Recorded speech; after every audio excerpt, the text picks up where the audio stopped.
Vamos a leer Números capítulo 13, por favor, versículos 17 y 18. Los envió pues Moisés a reconocer la tierra de Canaán, diciéndoles: subid de aquí al Negev y subid al monte, y observad la tierra como es, y el pueblo que la habita, si es fuerte o débil, si poco o numeroso. Dios había dado una promesa a su pueblo, que les iba a dar una tierra que fluye leche y miel. Una tierra que Dios ya había determinado, lo había prometido, y definitivamente Dios iba a cumplir esa promesa. Y la fe que Dios estaba pidiendo a su pueblo no era una fe fantasiosa, no era una fe mística, ni mucho menos era una fe donde la gente solamente lo guarda en su corazón y dice: algún día va a pasar. La fe que Dios pone en el corazón de las personas es una fe agresiva en el buen sentido de la palabra.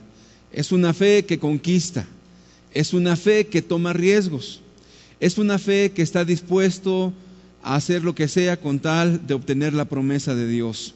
Y en esto, créame, que Dios quiere hablarle a usted, a su corazón, me quiere hablar a mí y a todas las personas, porque la fe en Dios es algo más allá de repetir palabras.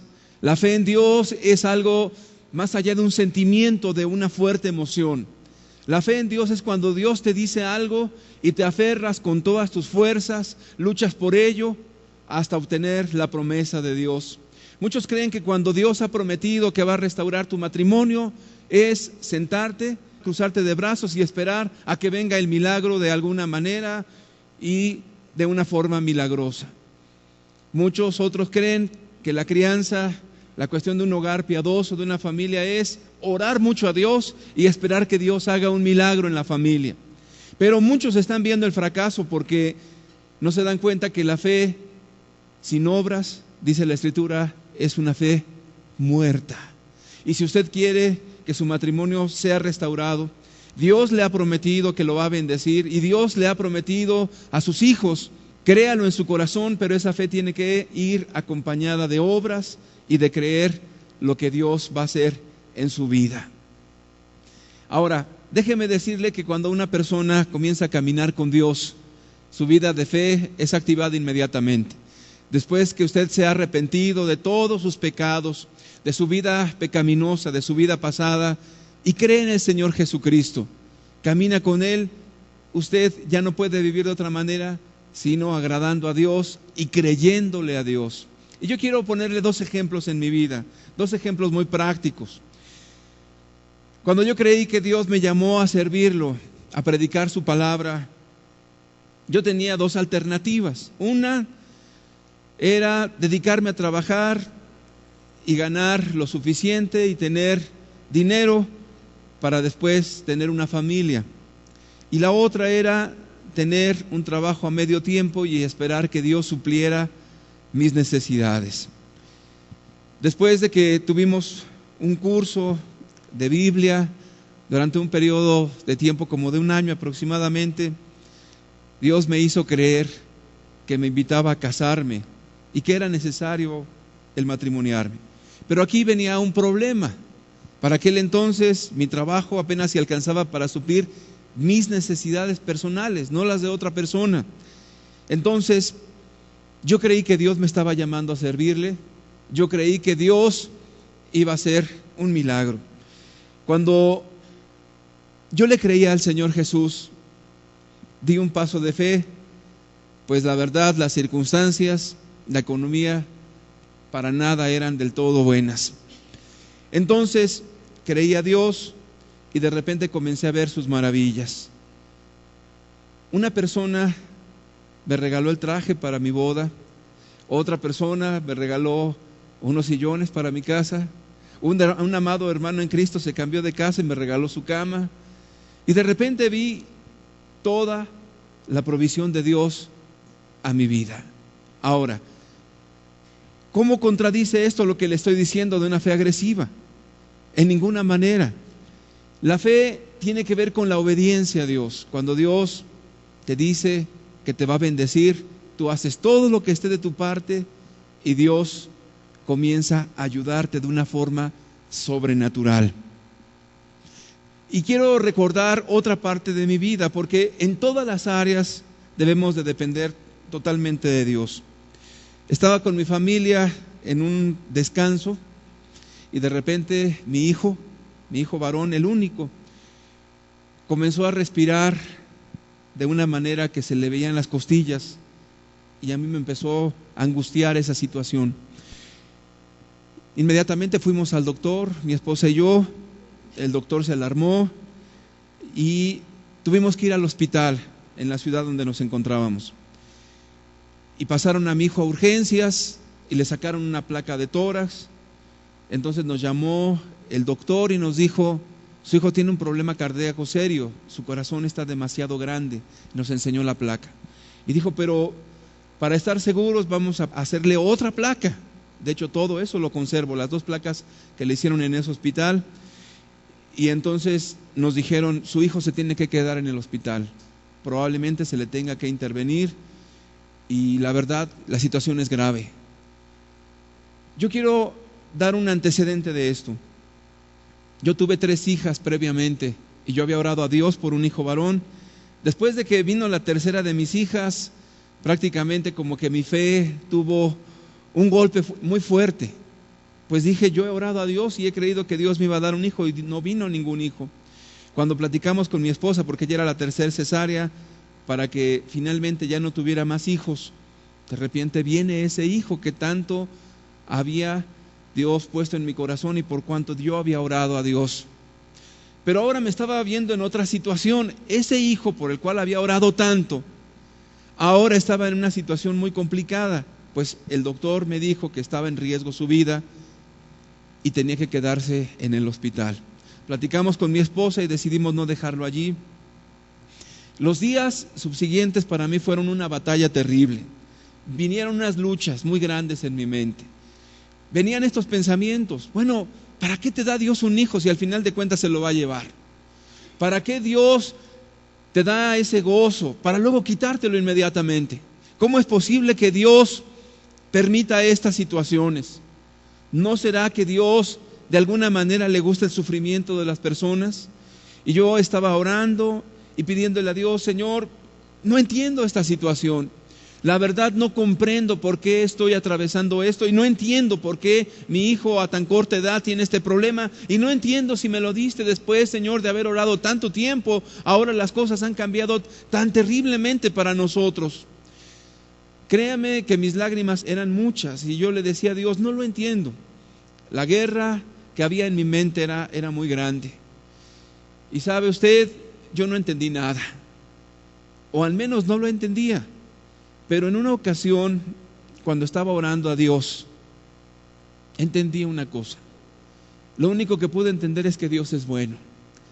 Esa fue toda la luz que yo tuve. Dios es bueno. Partiendo de que Dios es bueno, yo puse a mi hijo en las manos de Jesús, sabiendo que Él busca lo mejor para mi familia, para mí, para mi esposa, para mis hijos y por supuesto para mi hijo también. Pude descansar en mi alma y decir: Señor, tú sabes lo que haces. Yo no puedo explicártelo con palabras, pero una certeza y un gozo vino a mi corazón. Yo no puedo decirte qué pasó, ni te lo podré explicar. Simple y sencillamente lo único que puedo decirte es que sentí un gozo en mi alma. Sí, es una contradicción. Tu hijo está enfermo, tu hijo está en una condición terrible y han dicho que se va a morir y de repente tú tienes un gozo porque ya lo has puesto en las manos de Dios y te has vencido a la voluntad de Cristo, sea cual fuera. Créanme que yo en mi corazón estaba ya en una disposición de decir: si mi hijo se muere, no importa, yo voy a alabar a Dios y lo voy a glorificar y lo voy a amar como siempre, porque Dios tiene buena voluntad para conmigo. Y después de eso Dios abre una puerta en el hospital más importante de la Ciudad de México y nos permiten entrar allí a donde están todos los aparatos de cardiología y le hacen todos los estudios totalmente gratis. Yo creo que eso es la mano de Dios, solamente para confirmar una cosa. Y aquí está mi esposa, que es testiga presencial, porque estuvimos los dos allí. Nos dice el especialista con todos los estudios en mano, dice: su hijo se va a morir de todo menos del corazón, pues no tiene ni siquiera un pequeño soplo en el corazón. Nos quedamos sorprendidos, ¿cómo? ¿Y esto? Y dice, pues quién sabe, dice, pero aquí no aparece absolutamente nada. Lo único que pudimos decir mi esposa y yo es, Dios hace milagros, Dios es poderoso, Dios es grande, Dios es maravilloso. Podemos confiar en Él, pero déjeme decirle una cosa. A veces la gente sí experimenta sufrimientos, las pérdidas de hijos, la muerte de algún ser querido, todo eso nos puede ocurrir. Pero sabe una cosa, si estamos en la confianza de que es la voluntad de Dios, no importa lo que venga. Créame que si mi hijo hubiera muerto, yo ya estaba en las manos de Dios y todas las cosas, como siempre, hubieran sido para bien, si nuestra confianza se fundamenta en la persona de Dios. Cada vez de que atravesamos una circunstancia en nuestra vida, lo primero que es golpeado es nuestra fe. Cuando vamos avanzando en las cosas de Dios, créame, el propósito de Dios es restaurar las familias. ¿Lo cree usted? ¿Cree usted que Dios quiera restaurar los matrimonios? ¿Cree usted que Dios quiera restaurar a los hijos? ¿Cree usted que Dios quiera levantar las familias para unirlas conforme a su voluntad? ¿Sí lo cree o no lo cree? Si usted lo cree, entonces usted está confiando en Dios. Pero vuelvo a repetir, la confianza es hacer todo lo que está de nuestra parte para que Dios intervenga en nuestras vidas. Y aquí es donde yo quiero hablarle, donde yo quiero tratar con usted en su corazón. Usted no verá bendición en su matrimonio o en su familia si usted no está en las manos de Jesús.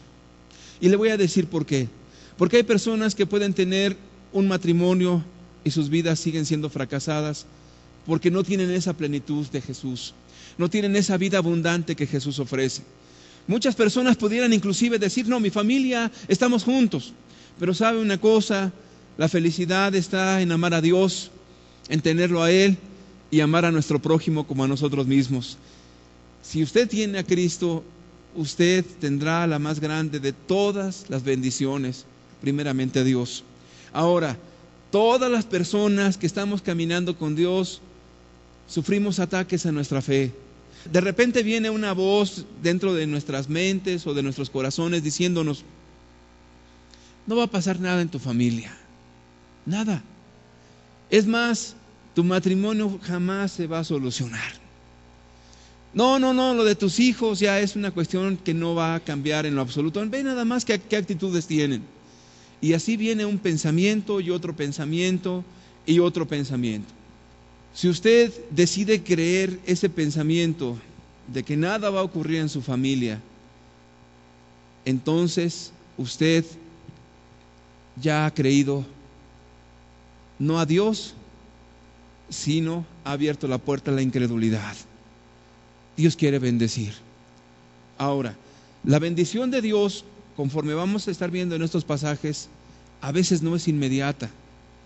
A veces usted no la ve milagrosamente de un día para otro, sino que es conquistar, es creer a Dios, es arriesgar, es ir hacia adelante con fe, pero esa fe continuamente es golpeada y golpeada y golpeada una y otra vez, también para que usted vea si realmente ha creído a Dios. Una mujer que tenía muchos problemas con su esposo fue a una reunión. ¿Cuál era el problema que estaba enfrentando esta señora? Bueno, su esposo le había confesado que había caído en adulterio en 2 ocasiones.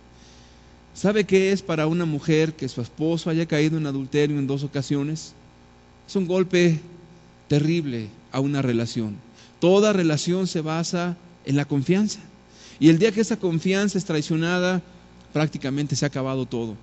Esta mujer fue a esa reunión acerca de la palabra, acerca de Cristo.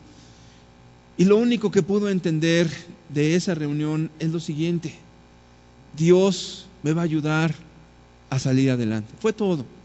Esta mujer salió con esa fe, con esa confianza. Obviamente no fue una confianza en la cual pues no sintiera nada. Esta mujer cuenta que los pensamientos que venían a ella eran: ya divórciate, es un hombre malo, ya déjalo, ya no hay nada que hacer, es un hombre malvado.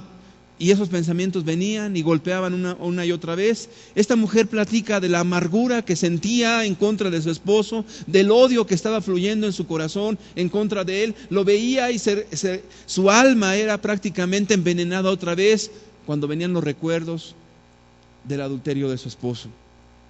Después de estar con Dios, y cuando el hombre se arrepintió y con lágrimas en los ojos le pidió perdón, esta mujer dice que pudo experimentar el poder de Dios para poder perdonar a su marido, y Dios restauró ese matrimonio. Pero en otros casos no ocurre así. ¿Por qué razón?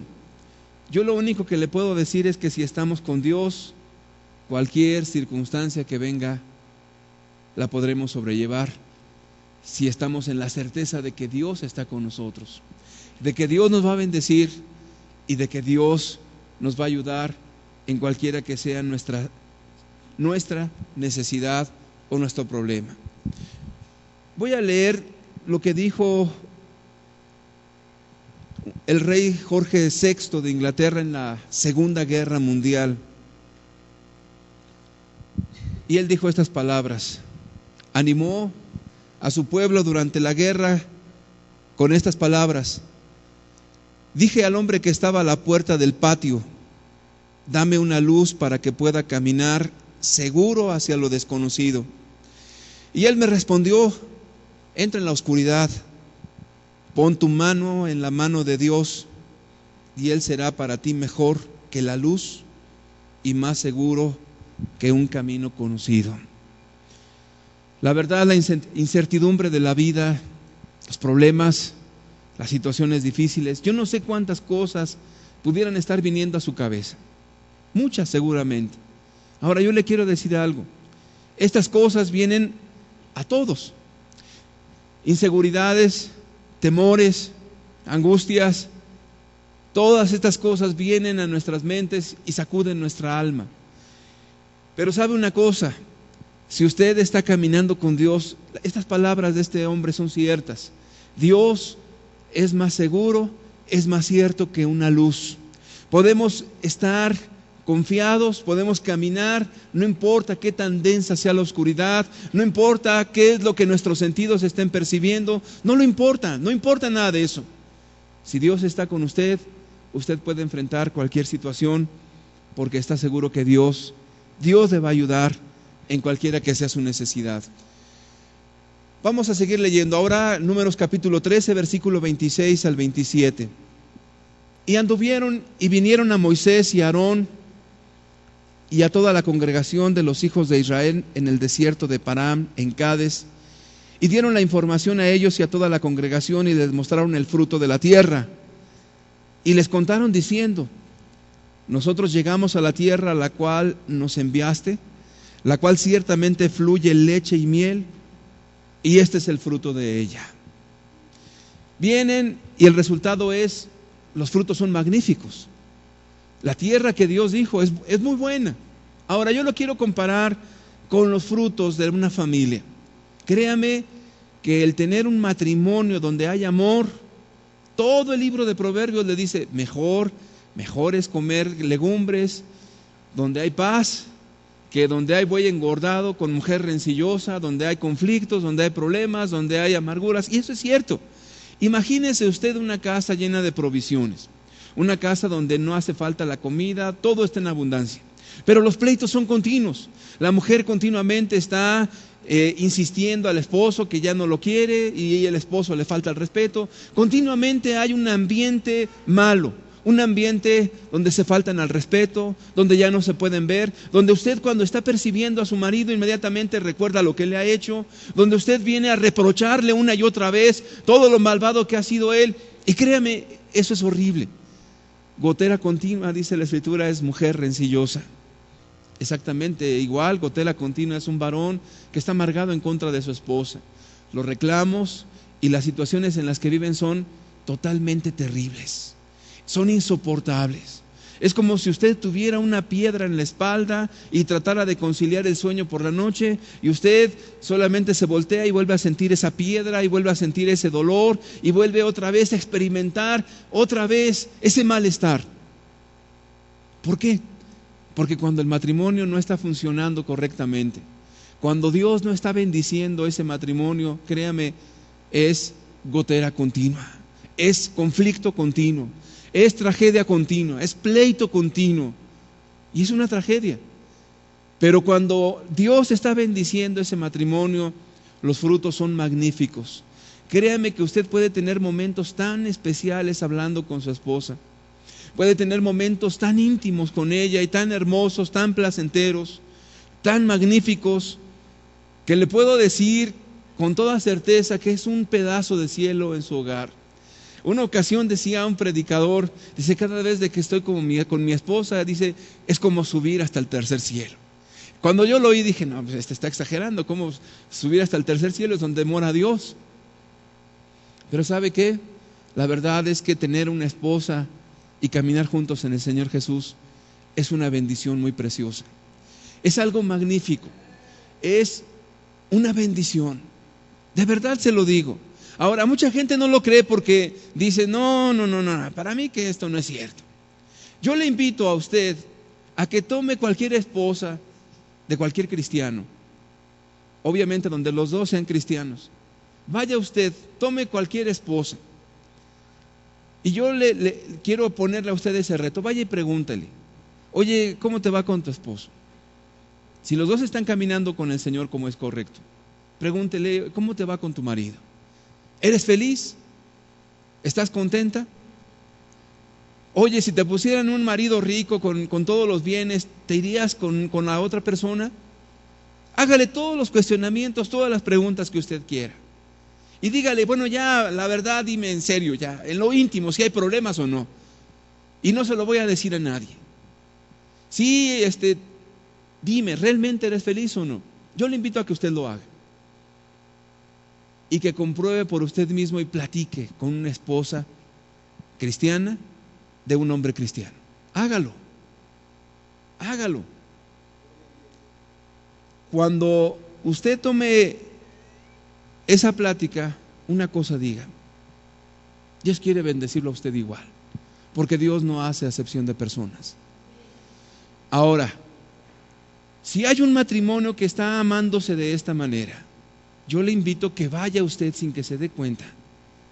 Ellos como matrimonio, platique con sus hijos, platique, acérquese con ellos y pregúnteles: hijo o hija, ¿cómo te va en tu casa? ¿Estás contenta? ¿Estás contento? ¿Tienes algún resentimiento contra tu papá, tu mamá? ¿Qué opinas de tu papá y de tu mamá?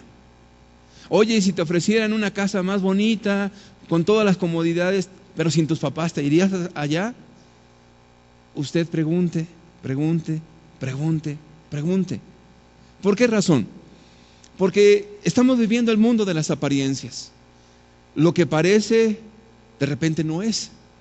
Y entonces las personas como que se desilusionan, se desaniman y dicen: no, yo no creo que esas cosas puedan ser verdad. Es más, cuando hablan de la familia, como que lo hablan como si fuera un cuento de hadas, como si fuera algo inalcanzable, como si fuera algo muy difícil, o simple y sencillamente un sueño bonito. Como una vez un hombre dijo: bueno, el cristianismo sería excelente si tan solo se viviera como es. Pero ¿sabe qué? Cuando las personas piensan de esa manera, entonces están diciendo: eso no es cierto. Y si no es cierto, entonces estamos perdiendo nuestro tiempo aquí. Pero como la Escritura nos dice que sea Dios veraz y todo hombre mentiroso, realmente Dios nos dice que hay bendición, hay frutos hermosos de tener a Dios en nuestras familias. Llegan los espías y le dicen: mira, este es el fruto que Dios ha prometido, es bueno. Vamos a leer el versículo siguiente, el versículo 32 de Números 13. Pero unos dan un reporte y otros dicen otra cosa. Y hablaron mal entre los hijos de Israel de la tierra que habían reconocido, diciendo: la tierra por donde pasamos para reconocerla es tierra que traga a sus moradores, y todo el pueblo que vimos en medio de ella son hombres de grande estatura. También vimos allí gigantes, hijos de Anac, raza de los gigantes, y éramos a nosotros, a nuestro parecer, eso es importante, a nuestro concepto, a nuestra idea, como langostas, así les parecimos a ellos. Muy bien. Hay un tipo de personas que percibe lo de Dios de esta manera. Bueno, sí, suena bien, pero es inalcanzable. Y créame que este tipo de personas es el común. ¿Por qué es el común? Porque no tienen fe. Porque al parecer de ellos, en lo personal, ellos consideran, son gigantes. Es una tierra donde traga a sus moradores. Es una tierra muy difícil. Sí lo prometió Dios que no la iba a dar, pero créame que no se puede. Y entonces aquí es donde viene la contradicción. Dios nos da o nos promete algo que luego no se puede alcanzar. Dios promete que va a restaurar un matrimonio para luego frustrarte más que al principio. Dios te dice que te va a bendecir con tus hijos para luego encontrarlos peor que cuando comenzaste. Y si esa es la condición, entonces ¿cómo es Dios? ¿Dios será alguien malo que te promete y luego no te cumple? ¿Dios será alguien malo que te comienza a ilusionar diciendo, mira qué hermosa es la familia, qué hermoso es el matrimonio, qué hermoso es todo lo que Él ha prometido, para luego decirte, no se puede? Para que la persona diga, bueno, sí suena bonito, pero pues la verdad, ¿quién vive eso? Es mentira, son falsedades. Es engaño. ¿Cuántos divorcios hay? Es más, ante la misma gente que asiste a las iglesias, se andan peleando, se divorcian. Pero ¿sabe una cosa? Esa es la percepción de cada persona. Hay un dicho en el mundo que dice que cada quien como le van los caballitos, así habla de la feria. Cada quien desde su perspectiva personal interpreta la vida. Y hay otro dicho en el mundo que dice que el león considera que todos son de su misma condición. Y si alguien ha visto en su matrimonio problemas, ¿no cree que pueda haber un matrimonio donde sí se lleven bien? ¿No cree que puede existir eso? Como que dicen, no, eso no es cierto. ¿No cree que exista una mujer que ame a su marido y se someta voluntariamente a él y aparte esté contenta? No cree que exista eso. Es más, ni siquiera lo concibe como algo verdadero. Y de repente comienza a pensar en su corazón, se me hace que es pura hipocresía, ya díganme la verdad, eso es apariencia, ¿verdad? No, ya quisiera ir a su casa para ver cómo viven. Para mí que eso no es cierto. Desde la perspectiva propia, a nuestras fuerzas, a nuestras posibilidades, ciertamente eso es imposible. Pero si Dios nos ayuda, si Dios bendice nuestros matrimonios, si Dios bendice a nuestros hijos, es verdad. Yo siempre me he preguntado, ¿por qué Dios no les dio una forma más sencilla a los israelitas de poseer la tierra? Vamos a razonar un poco. ¿Ustedes creen que Dios quería darles esa tierra o no? Pero entonces, ¿por qué estaba tan difícil el asunto? Porque sí era necesario arriesgar la vida, sí era necesario entrar en conflicto, si era necesario estar batallando, luchando con las tribus que estaban establecidas en esa tierra. ¿Por qué? La única respuesta que yo encuentro es que las bendiciones de Dios se tienen que ganar. Y se tienen que estar ganando en una lucha continua. Y es una lucha espiritual y es real. Y es verdadera. En una ocasión le compartí a una persona donde estaba yo leyendo Efesios 6, donde habla de la armadura de Dios y de los ataques del diablo, y en ese mismo Efesios 6 está lo que es la familia. Y yo le comentaba a esta persona, ¿sabes qué? Tenemos un adversario que viene a destruir los hogares. Tenemos un adversario que viene a hacer pedazos las familias. Y cada vez de que yo analizo una historia trágica de adulterios, donde hay problemas familiares terribles, siempre hay una tragedia. Apenas escuchamos la historia de una persona que encontró a su esposa en una cuestión de adulterio.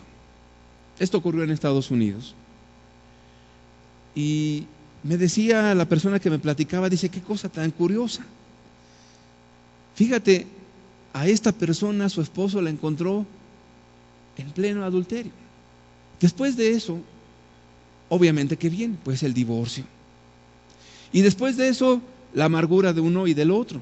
Y después de eso, el golpe también a los hijos. La amargura y el odio en los hijos. Y después de eso, la tragedia espiritual. Dios no existe, no hay nada. Una familia desintegrada, una familia hecha a pedazos. Si eso no es una tragedia, dígame usted qué es una tragedia. ¿Cómo le puede decir a una persona, a uno de esos muchachos, oye, Dios existe, Dios ama a la familia, Dios quiere bendecir las familias? ¿Qué va a decir ese muchacho? Él va a decir, no es cierto. Yo vi cómo mi madre cayó en esta situación. Yo vi cómo mi padre la golpeaba o se amargaba en contra de ella. Yo vi cómo mi familia se vino abajo y se hizo pedazos. ¿Cómo me dices que Dios quiere bendecir las familias? ¿Cómo? Por una razón muy sencilla. Créame, es una tierra que hay que conquistar.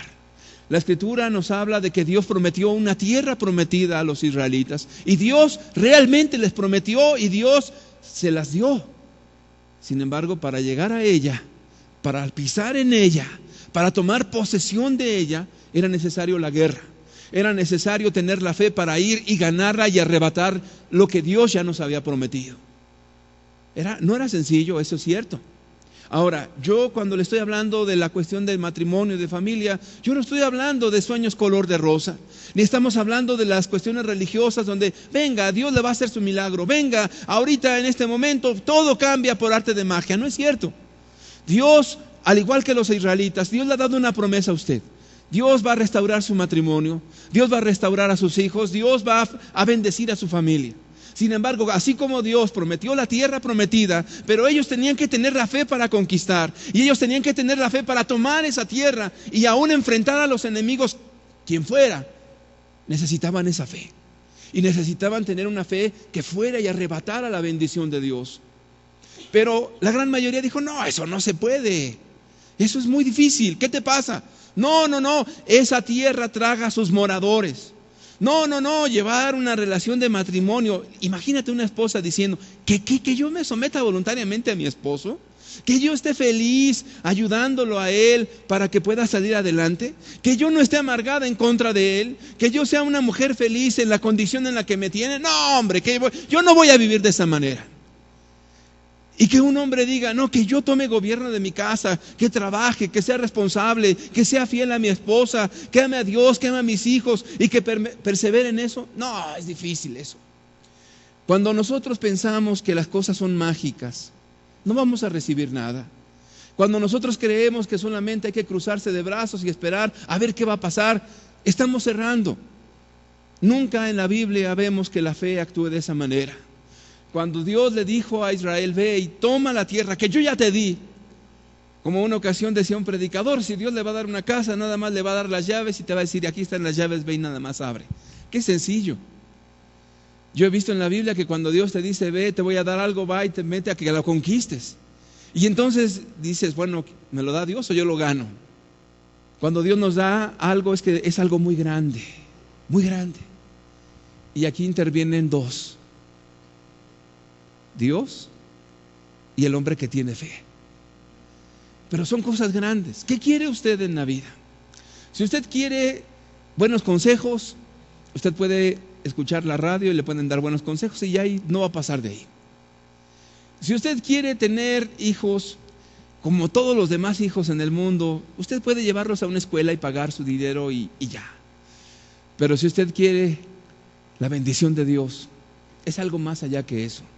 Es algo más allá de un simple buen consejo. Dios quiere que usted sea la sal y la luz de la tierra. Y lo que Dios quiere levantar es algo más allá que la psicología puede alcanzar. Es algo más allá que las instituciones educativas pueden alcanzar. Es algo más allá que cualquier ser humano en esta tierra le puede dar. Porque si fuera que nosotros mismos podemos salir avante en los asuntos familiares sin Dios, pues entonces estamos fritos. Le voy a decir por qué. Porque entonces, pues solamente algunos tendrían acceso a las escuelas más caras, porque ellos tendrían la mejor y más grande de todas las bendiciones, y todos los demás nos quedaríamos fuera. Si fuera solamente cuestiones de psicología y más o menos llevarte ahí con tu familia, pues usted puede pagar una consulta psicológica, y no estoy en contra de los psicólogos para nada. Simple y sencillamente usted tendría una buena mejora. Pero Dios no quiere una buena mejora. Dios nos quiere dar cosas muy grandes. Por eso es una cuestión dual. Es Dios y usted. Usted solo no puede alcanzar esa bendición. Necesita a Dios. Pero a la vez, usted necesita tener esa fe para alcanzar lo que Dios quiere darle. Le prometió Dios una tierra que fluye leche y miel, una bendición tan magnífica y tan grande, pero hay que ganarla. Y vieron y dijeron, a nuestro parecer esto es imposible. Vamos a seguir leyendo, por favor. Ahora vamos a leer Números 14, versículo 1 al 4. Entonces toda la congregación gritó y dio voces, y el pueblo lloró aquella noche, y se quejaron contra Moisés y contra Aarón todos los hijos de Israel, y les dijo toda la multitud: ojalá muriéramos en la tierra de Egipto o en este desierto, ojalá muriéramos. ¿Y por qué nos trae Jehová a esta tierra para caer a espada y que nuestras mujeres y nuestros niños sean por presa? ¿No nos sería mejor volvernos a Egipto? Y decían el uno al otro: designemos un capitán y volvamos al mundo, que es Egipto. Una representación. ¿Cuánta frustración hay a la gente que no tiene fe? ¿Sabe por qué? Porque es frustrante. De veras se lo digo, es frustrante cuando alguien dice: qué matrimonio tan maravilloso. Y de repente alguien le intenta y llega con una sonrisa a su casa con su esposa, con una sonrisa de oreja a oreja, y su esposa está amargada y no lo toma en cuenta. Y entonces el hombre se desanima, le trae una flor, y la esposa se la avienta. Y entonces el hombre dice: pues no que Dios, no que mis hijos, no que esto, no que el otro. Créame que la fe continuamente es probada y es golpeada una y otra vez. La Escritura nos dice que al que cree, todo le es posible. Y a la persona que no cree, a la primera de cambio se desanima. Ya de repente ve que el problema con su esposa va más grande, ya dice: yo tampoco le voy a hablar. Total, es una mujer necia, es una mujer que no entiende, es una mujer que no razona, es alguien que no tiene un espíritu dócil. No, ya me harté de ella, tampoco le voy a pagar con la misma moneda. Y de igual manera comienzan con los hijos. No, este hijo es rebelde y no entiende nada. ¿Cómo que Dios me va a ayudar y me va a bendecir? No lo veo. No veo que mi hijo cambie. Yo no veo que mi familia sea transformada. Yo veo las cosas mal. La fe es golpeada continuamente y es asaltada por las circunstancias. Pero la fe no tiene límites cuando está apoyada en Dios. Cuando la fe está apoyada en usted, créame qué frustrante es. Porque entonces a la primera usted dice: no, ya no se puede, yo creo que esto es imposible. Esto no podrá ser jamás. Estaba mejor en el mundo. En el mundo las cosas iban mejor. Total, pues las cosas no estaban tan mal, nos llevábamos bien. Es más, déjeme decirle que yo he oído personas que decían: yo no entiendo a mi esposa, antes le pegaba, antes le hacía, antes le decía y me trataba bien. Y ahora que empiezo a buscar de Dios, me desprecia. Ahora que busco de Dios y que soy buena gente y que sonrío, ahora me trata mal. Pero ahora sí voy a hacer como en el mundo, otra vez borracho, y voy a llegar a gritarle, voy otra vez a levantarle la mano para que entienda quién soy yo.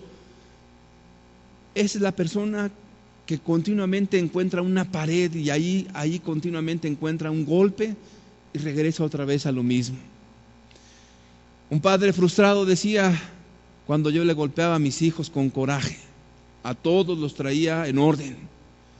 Pero ahora que empiezo a leer la Biblia y que trato de dialogar con ellos, olvídese, las cosas van de mal a peor con ellos. ¡Ay, qué cosas tan terribles! El hombre decía: mejor voy a ser otra vez la misma persona. ¿Alguna vez has pensado así? ¿Alguna vez has pensado en regresar a lo que eras antes?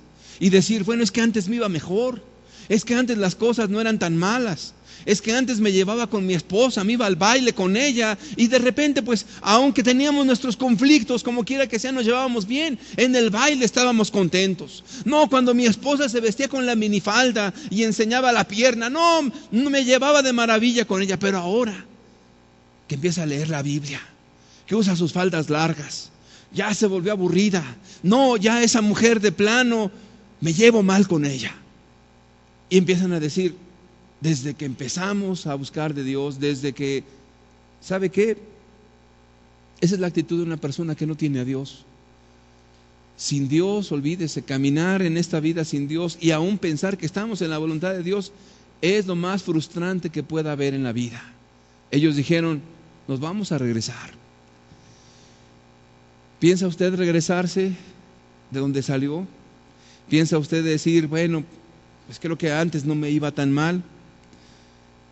Se olvidaban de una cosa. ¿Cuál era el problema? ¿Por qué las personas resisten la bendición de Dios? Y digo resisten la bendición de Dios porque vuelvo a repetir y le quiero preguntar francamente, ¿usted cree que Dios le quiera bendecir? Si a dos les quiere bendecir, pues yo me alineo con esos dos. ¿Ustedes creen que Dios les quiera bendecir? Ya van 4 más que hoy han tenido fe. ¿Ustedes creen que Dios quiera bendecirlos? Si usted cree eso, no piense que es solamente una cuestión sencilla. Es necesario alcanzar esa bendición. ¿Por qué la gente resiste esa bendición? Porque las personas olvidan su pasado, olvidan lo que fueron antes. Vamos a leer Éxodo 1, por favor, versículo 14. Éxodo 1, 14. Aquí era lo que realmente ellos eran antes, a lo que querían volver. Y amargaron su vida con dura servidumbre, en hacer barro y ladrillo, en toda labor del campo y en todo su servicio, al cual los obligaban con rigor. Mire, es difícil avanzar cuando uno tiene a Dios, porque se requiere valor, se requiere confianza en Dios, se requiere pasar muchas batallas. Pero si usted recuerda lo que vivía antes, si usted recuerda lo que era antes, se dará cuenta que estaba peor. Fíjate nada más cómo las personas antes estaban en una condición de miseria, amargados. ¿Cómo estaban los israelitas? Eran esclavos. No, ahí no eran patrones. Eran los sirvientes, eran los esclavos, no tenían voluntad, los golpeaban como animales, los obligaban, los forzaban, estaban amargados uno en contra del otro, estaban amargados en su familia, estaban amargados en su trabajo, no tenían reposo ni en la mañana, ni en la noche, ni en ningún momento, todo era amargura, la gente decidía por ellos, eran un cero a la izquierda, no valían nada, eran personas que estaban hundidas completamente. Y Dios los sacó de la esclavitud para meterlos a esa tierra prometida. ¿Y cómo es una persona que no tiene a Dios? Una persona que no tiene a Dios es una persona que está esclavizada a las amarguras, está esclava de los odios. Allí está la persona continuamente recordando lo que la esposa le hizo. Y esta mujer me cae mal, continuamente me está reclamando y me está reprochando. Ya no la aguanto. Y la amargura, y la esposa en contra del esposo también. Y es que tú no me ayudas, y la verdad es que eres una persona que mejor me hubiera casado con mi novio, dice por ahí una mujer. Y comienzan los pleitos, los pleitos, los pleitos. Y créame que yo me quedo corto en palabras para describir la miserable vida de algunas personas que llegan inclusive a los golpes, que llegan a las condiciones más extremas que usted se pueda imaginar, que llegan a las condiciones, créame, insufribles.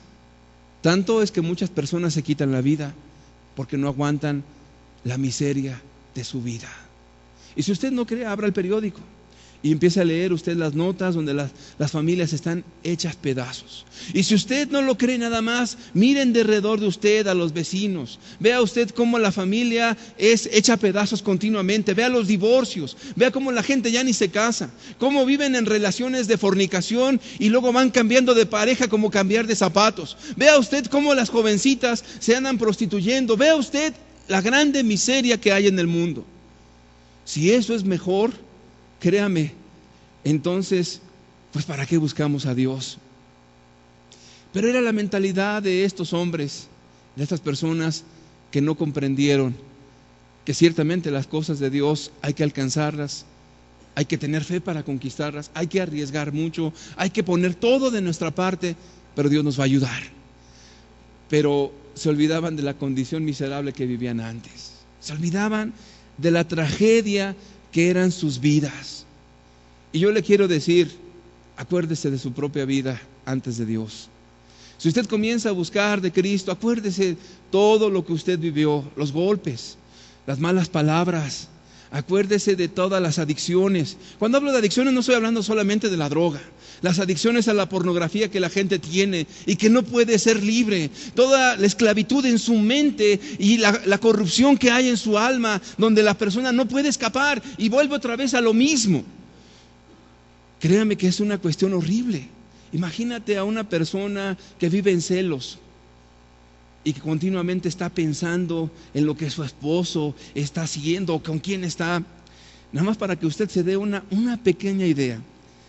Hace muchos años conocí a un hombre que su esposa era extremadamente celosa. Créame que era un infierno lo que esa pobre mujer vivía. Porque este hombre apenas y se estaba cambiando, se aseaba, inmediatamente comenzaba a preguntarle, pues ¿a dónde vas? ¿Con quién vas? ¿Qué vas a hacer? Y tan pronto el hombre salía de su casa, la mujer lo iba siguiendo, a ver con quién andaba. Cualquier mujer que se le acercara para preguntar cualquier cosa, inmediatamente la mujer llegaba ahí y le reclamaba al hombre. Y cuando estaba con él a solas, olvídese, le reclamaba y le llegaba a pegar, y la condición de ella era una esclavitud. Eso es solamente una pequeña porción de lo que la gente vive. Imagínese si la persona está adicta a las drogas, a la pornografía, si la persona está en amargura, y la amargura dice que contamina a todos. Imagínate una mujer amargada contaminando a su esposo y a sus hijos, envenenándolos, donde están los golpes, donde están los gritos, donde está la desesperación, donde está el odio. Eso era lo que estaba viviendo realmente el pueblo allá en el mundo. Y dijeron, regresemos, designemos un capitán y volvamos al mismo estercolero de antes. Qué triste es cuando las personas ven lo de Dios como algo inalcanzable y comienzan dentro de su corazón a decir, estaba mejor antes. No, mi vida era mucho mejor. Me acuerdo cuando iba a la discoteca, no, me iba muy bien. ¿De veras te iba muy bien? ¿De veras que allá en el mundo te iba bien? No sabes lo que dices. Tan solo de recordar las cosas en las que uno vivió sin Dios, que Dios nos ampare, no volvemos para allá, que Dios nos guarde. ¿Qué otra cosa les impidió a estas personas alcanzar la bendición de Dios? Es el miedo, es el miedo. ¿El miedo a qué? A muchas cosas. Mire, cada uno de nosotros tenemos miedos diferentes. En una ocasión, a un hombre que volvió atrás del camino de Dios, un amigo se acercó con él y le preguntó, oye, ya dime la verdad, ¿por qué regresaste? ¿Por qué no quisiste seguir en los caminos de Dios? Y él le contestó, dice, ¿sabes qué? La verdad, dice, es que Dios pide mucho, dice. Y yo, la verdad, tuve miedo, yo no quería ser pobre. Y le pregunta el amigo, ¿y a poco Dios te pide que seas pobre? Dice, bueno, no lo pide, pero es que mira, hay que hacer esto, hay que hacer lo otro, y para el trabajo nada más hay que dedicar poco tiempo. Y yo quiero tener dinero, quiero tener bienes, quiero hacerme rico, quiero tener abundancia, quiero esto, pero Dios pide mucho. Y le contestó su amigo, dice, mira, ¿sabes qué? Estar en la pobreza pero con Cristo es la más grande de todas las bendiciones. Mejor pobre con Dios que rico con Satanás. Y una ocasión dijo Martín Lutero, dice, con Jesucristo estaría feliz en el infierno. Y es cierto, le voy a decir por qué. Porque cuando alguien piensa que las circunstancias son lo que determina nuestra vida, estamos equivocados. Alguien por ahí dice, no, es que mire, mi esposo es el que no me deja ser cristiana. Siempre que trato de ser cristiana me lo impide y me vuelvo otra vez a tentar a la amargura. No, mis familiares, mi madre y mi padre no me dejan, mis hermanos, todo es contrario a mí. Si fuera eso real, pues los que murieron en el Coliseo Romano no hubieran sido cristianos y murieron cristianos. Los que están sufriendo o sufrieron en algunas cárceles comunistas también vivieron felices porque tenían a Cristo. Los que padecieron persecución por causa de la palabra, según el libro de los Hechos, no hubieran sido cristianos. entonces entendemos que Jesucristo es precioso. Ahora, por eso la Escritura nos dice a los que creen, Él es precioso. Pero para los que no creen, esa piedra del ángulo ha venido a ser tropezadero. La verdad que los miedos le impiden a las personas buscar a Dios. ¿Cuál es el miedo que te impide a ti dar tu vida a Jesús? ¿Cuál es el miedo que te impide a ti realmente entregarte como es debido al Señor Jesús? ¿Qué es tu miedo? ¿Miedo a perder lo que tú estás proyectando? ¿Miedo a perder ese futuro donde tengas tranquilidad y bienes materiales? ¿Cuál es tu miedo? ¿Cuál es tu miedo? ¿Cuál es tu angustia? ¿Cuál es tu temor? ¿Qué te impide? No, es que si busco a Dios voy a tener problemas y voy a tener muchas pruebas, y si busco a Dios voy a tener enfermedades, y si busco a Dios, a lo mejor mi esposa me deja. ¿Tienes miedo, verdad? Que tu esposa te deje. ¿Tienes miedo, verdad, de que de repente tu esposo haga un cambio drástico? A lo mejor te cambie por una mujer que sí use minifaldas y una mujer que sí tenga un cuerpazo. ¿Tienes miedo, verdad? Cuando alguien tiene miedo, no quiere creerle a Dios. Una ocasión dijo alguien, ¿qué es creerle a Dios? Creerle a Dios, dijo alguien sacando un ejemplo bastante extremo, dice, es como si Dios te pidiera que te subieras a una rama de un árbol y te dijera, vete hasta la punta y espera en mí, yo voy a actuar. Y de repente tú vieras ahí mismo, en ese mismo árbol, al diablo con una motosierra ahí, cortando la rama donde tú estás. Y donde Dios te dice, espérate, yo voy a actuar. Y tú ves que la rama se empieza a partir. Y tú ves que todo viene ya a punto de, y el diablo sigue con la motosierra.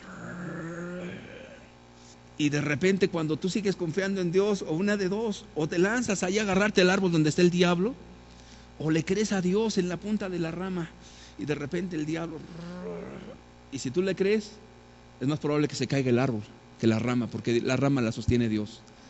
Y ahora, si usted me pregunta cómo pasaría eso, yo no lo sé, pero yo sí lo he visto en Dios. Pero cuando una persona no cree a Dios, está confiando más en lo que puede palpar.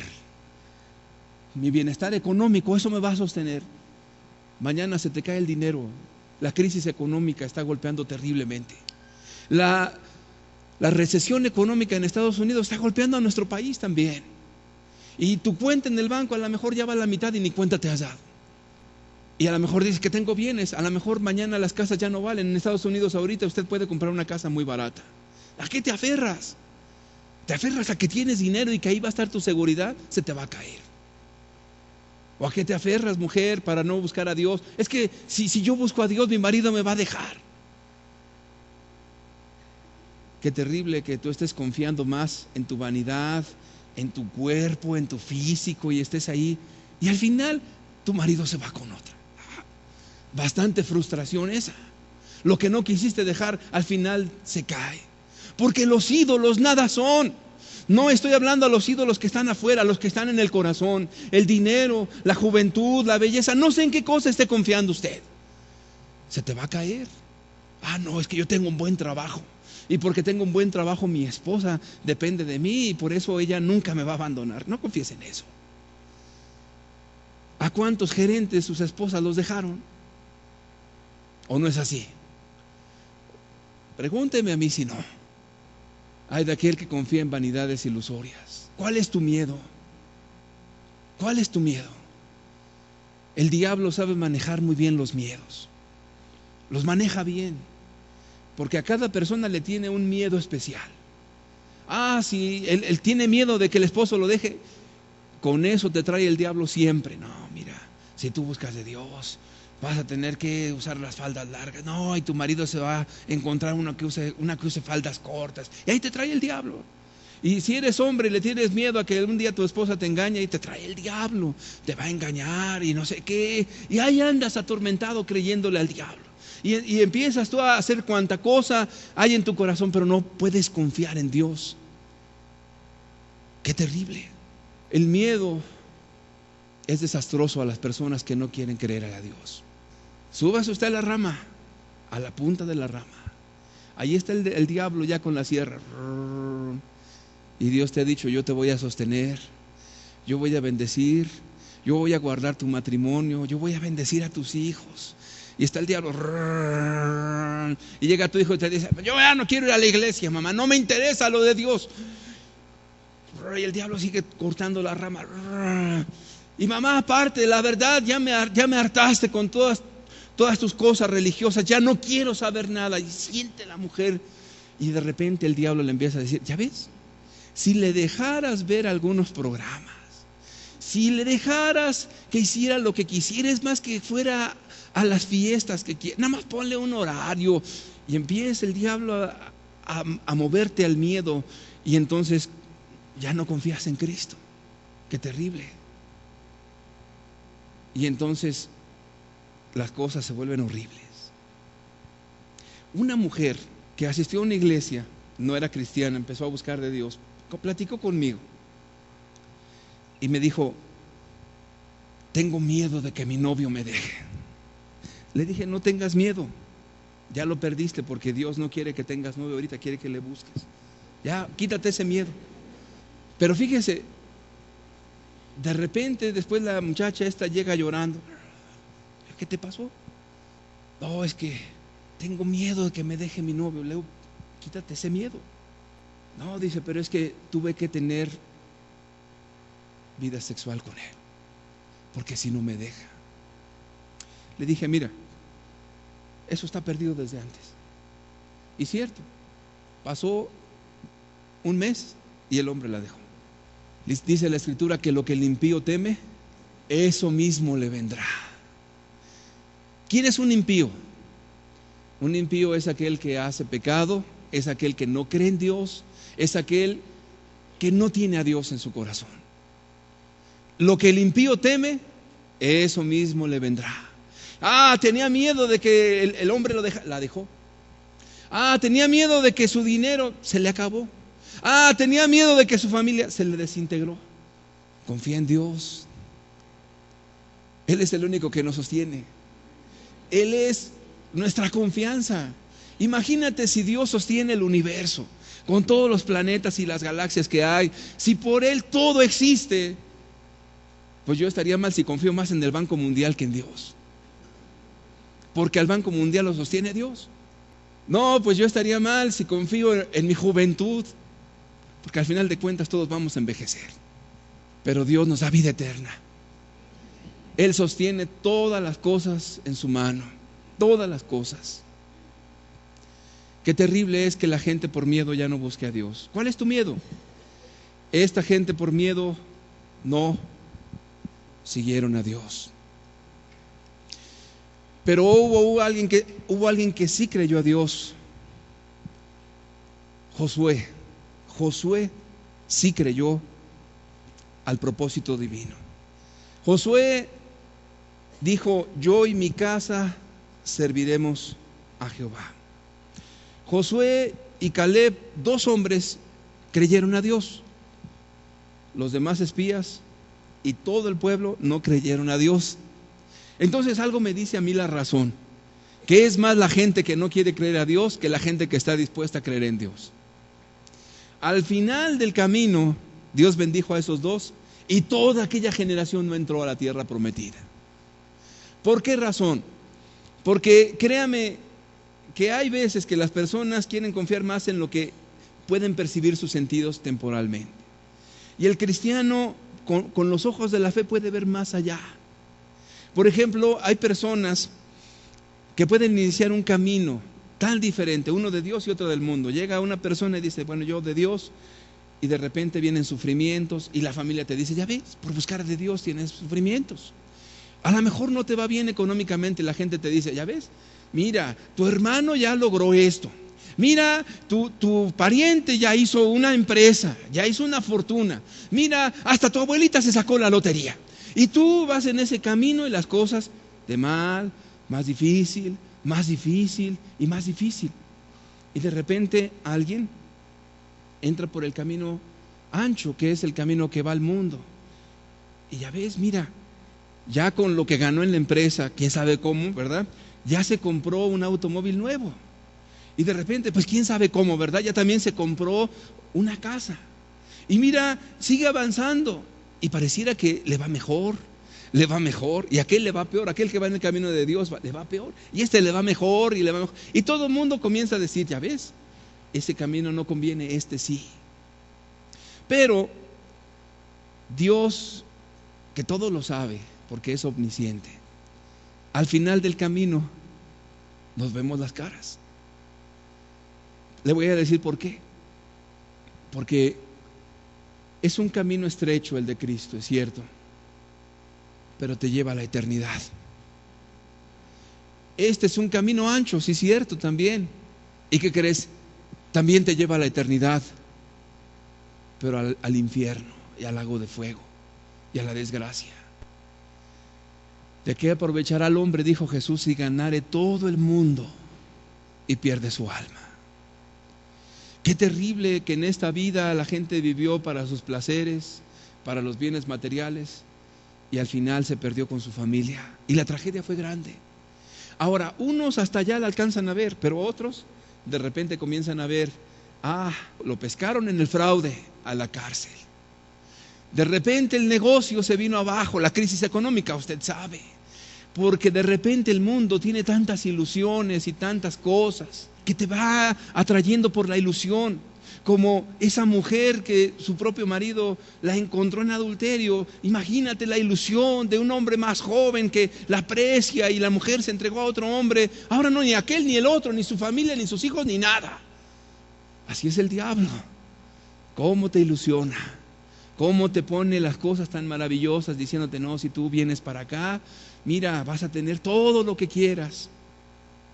Es como el espejismo donde te muestra ese lago azul, a esas aguas cristalinas, y tú estás con sed y de repente estás bebiendo de esas aguas para luego darte cuenta que es solamente basura, que solamente estiércol, que eso prácticamente fue un fraude, fue un engaño. Qué horrible. Al final las cosas van a tomar su valor correcto. Josué y Caleb al final fueron bendecidos y toda aquella generación se perdió. ¿Dónde quiere estar usted? Quisiera yo concluir con el Salmo 25, por favor, versículo 12 al 15. ¿Quién es el hombre que teme a Jehová? Es una pregunta que está haciendo el salmista. ¿Quién es el hombre que teme a Jehová? Él enseñará el camino que ha de escoger. Gozará él de bienestar y su descendencia heredará la tierra. La comunión íntima de Jehová es con los que le temen, y a ellos hará conocer su pacto. Mis ojos están siempre hacia Jehová, porque Él sacará mis pies de la red. Toda bendición está en el Señor Jesús. Si usted cree, no tenga temor. Dios le va a ayudar y le va a bendecir. Yo le quiero pedir que cierre usted sus ojos, por favor. Necesitamos fe. Necesitamos fe. La fe no se compra en las tiendas, no se puede adquirir en la farmacia. La fe es cuando usted conoce a Dios en la vivencia. Pruebe usted a Dios. Vaya usted y pregunte a las familias que tienen de Dios. Pregunte a los hijos. Pregunte a los esposos, a las esposas. Si aún así no cree usted, pruebe a Dios. Ahí está una tierra que Dios ha prometido. Esa tierra es su matrimonio, su familia. Ciertamente es una tierra que fluye leche y miel. Ciertamente es tierra que da fruto abundante. Pero ahí están los cenezeos, los hijos de Anac, los gigantes. Es una tierra difícil de conquistar.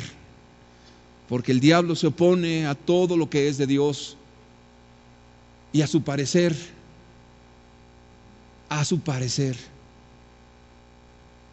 es imposible alcanzar esa tierra. Pero piense por un momento, si Dios dijo, Dios le va a bendecir y le va a ayudar. Si Dios prometió, Él va a estar con usted hasta el último momento. No importa cómo vea usted con sus ojos las cosas. No importa qué vea usted en sus hijos. Si Dios ha prometido, Él va a actuar. Dios sigue siendo el Dios de gloria, el Todopoderoso. Creamos a Dios. Crea a Dios. Créale a Dios. ¿Por qué piensa usted regresar al mundo? ¿Sabía usted que Dios conoce sus pensamientos? ¿Sabías que Dios sabe lo que tú estás pensando? ¿Por qué volver atrás por el miedo? Dios no nos ha dado espíritu de cobardía, sino de amor, de poder y de dominio propio. ¿Cuál es tu miedo?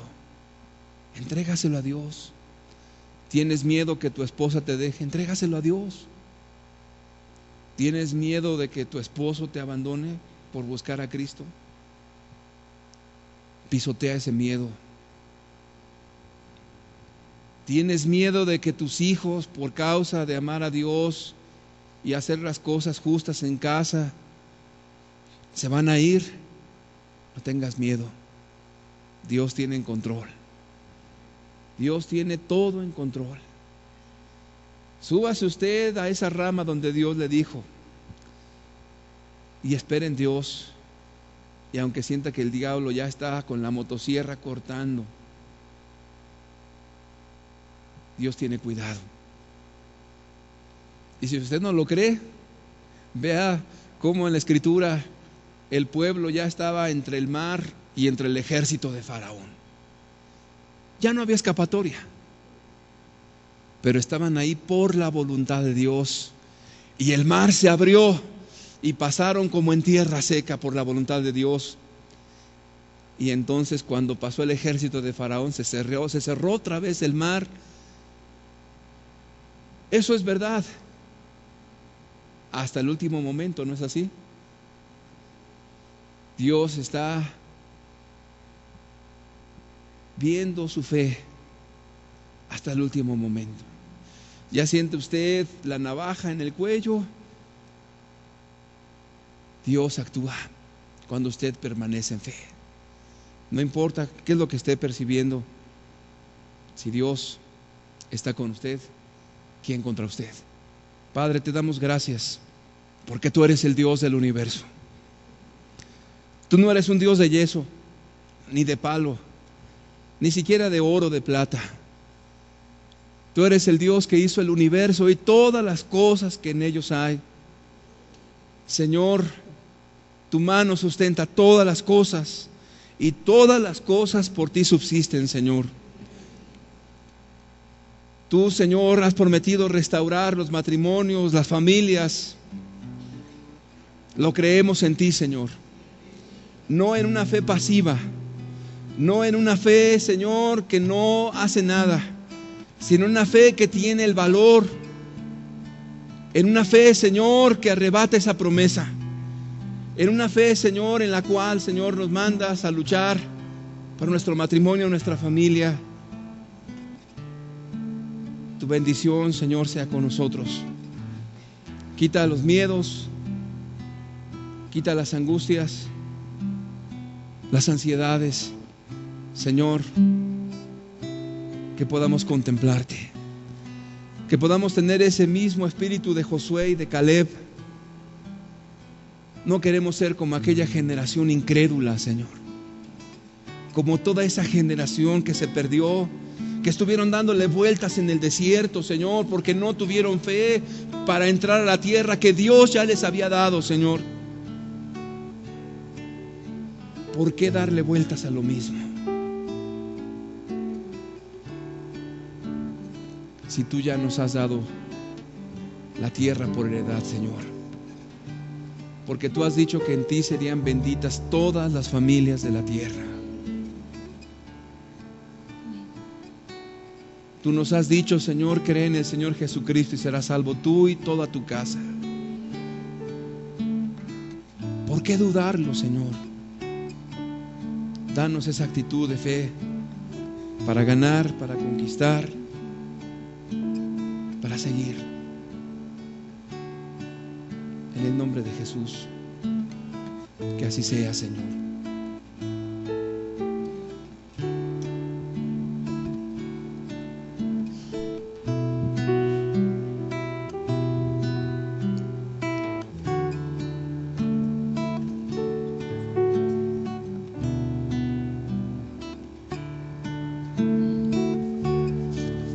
Yo en mi casa serviremos a Jehová. Yo en mi casa serviremos a Jehová con alegría y corazón. Yo en mi casa serviremos a Jehová. Yo en mi casa serviremos a Jehová. Yo en mi casa serviremos a Jehová con alegría y corazón. Yo en mi casa serviremos a Jehová.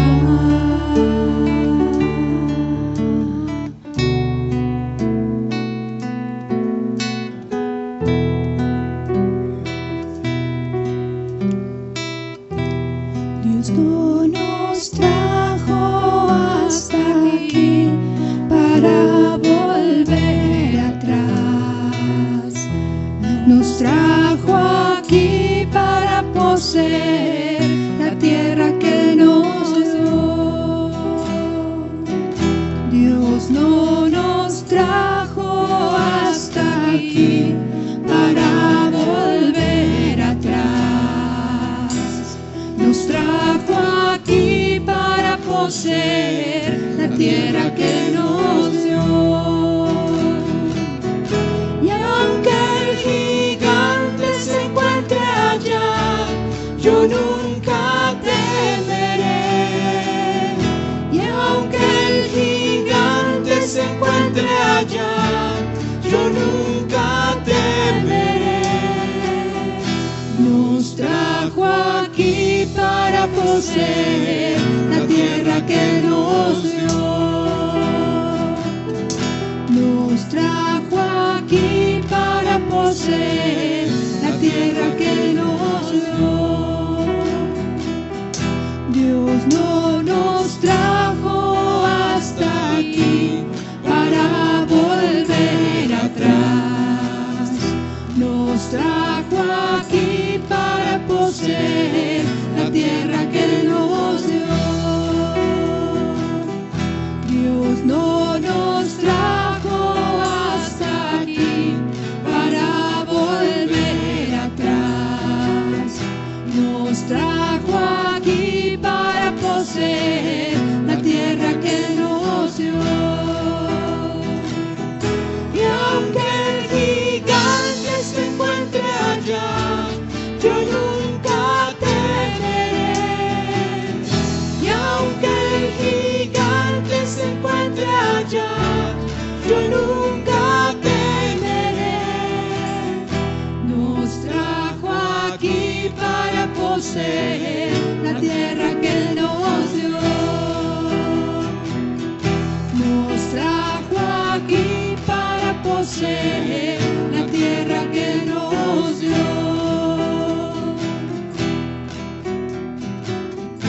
Es que contigo podemos conquistar, Señor. Así es, Señor. Podemos derrotar a los gigantes, Señor, que acechan, Señor. Podemos conquistar a nuestras familias para ti, Jesús. Y aunque el